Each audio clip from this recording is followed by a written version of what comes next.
So it is a very windy day today. It is really one of the windiest days it's been this year. And it made me reflect on a very important verse in Bhagavad Gita. Krishna is speaking to Arjuna about the yoga process. And the yoga process starts with trying to control the mind. Yogas chitta vritti nirodha. This small Sanskrit sutra states that the goal of yoga is to clear the mind. The mind, or the chitta, you could say consciousness. It's a little bit of a complex idea when we talk about chitta. What does that exactly mean?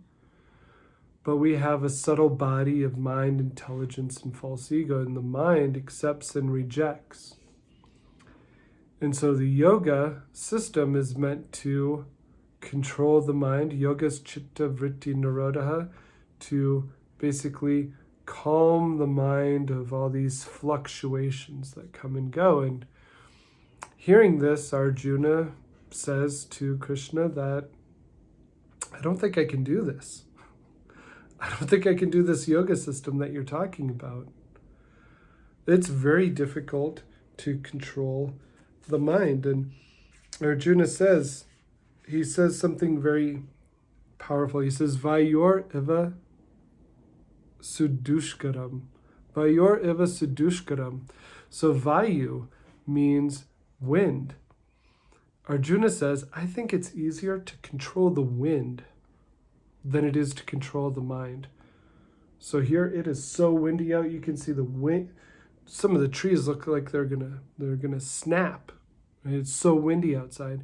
And Arjuna's saying that I think it's easier to stop the wind, to control the wind, than it is to control the mind.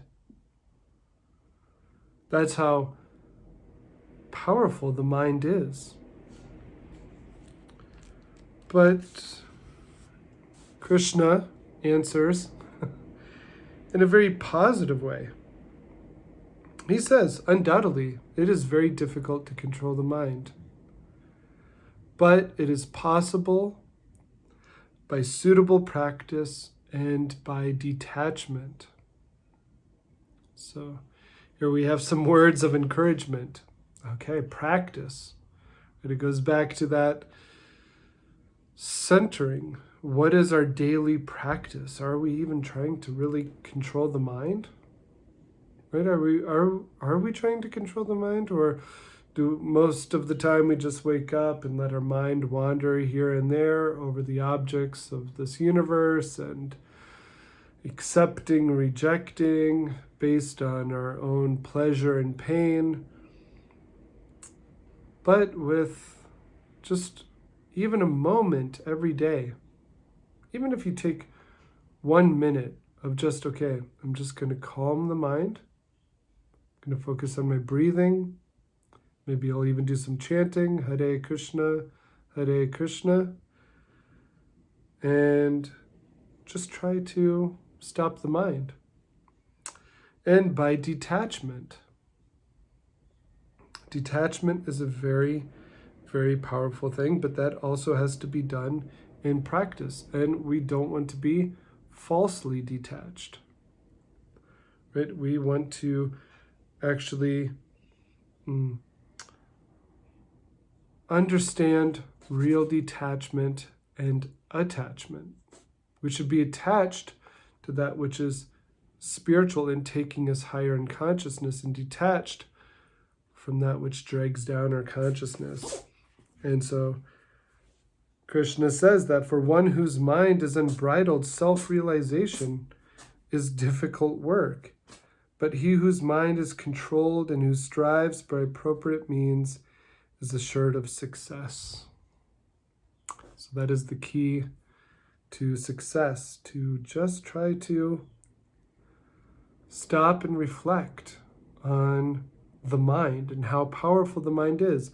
Bhagavad Gita says that the mind can be the best friend or the worst enemy.